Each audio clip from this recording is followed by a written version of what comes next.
Bonjour. Le chapitre 19 de l'évangile de Jean s'est terminé de bien triste manière. Jésus a été arrêté, condamné, mis à mort et son corps déposé dans un tombeau.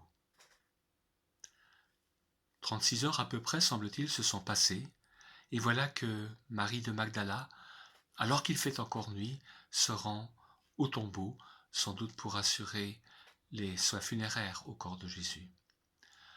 Plus personne n'a d'espoir de voir Jésus. On s'occupe maintenant de son cadavre, si on peut dire les choses comme ça.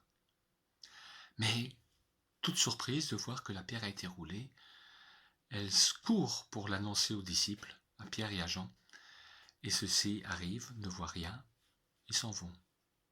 Mais Marie reste, elle qui est revenue. Elle reste, elle s'attarde. On y voit là peut-être toute la sensibilité féminine, mais en tout cas c'est à cette sensibilité féminine que Jésus va donner raison quelque part, puisque c'est elle, une femme, qui va être la première témoin de la résurrection de Jésus, qui va le voir. Les yeux ne lui ont pas suffi, elle ne l'a pas reconnu, et c'est une constante du reste dans les récits de la résurrection que de ne pas reconnaître Jésus au premier abord. Mais à sa voix, elle a compris que c'était lui. Elle veut s'accrocher à lui. Jésus lui fait comprendre, ce n'est pas possible. Nos relations ne seront plus jamais les mêmes. Mais Jésus est vivant. Le soir de ce même dimanche, eh bien, on trouve les disciples enfermés, confinés, dirions-nous aujourd'hui, dans cette chambre haute qu'ils ont fermée à double tour, parce qu'ils ont sans doute peur qu'il ne leur arrive le même malheur que ce qui était arrivé à Jésus. Et c'est là que Jésus, passant à travers les murs et portes, se révèle à eux, se présente à eux, en leur disant « La paix soit avec vous ». Ils en avaient bien besoin de cette paix. Ils ont vraiment peur.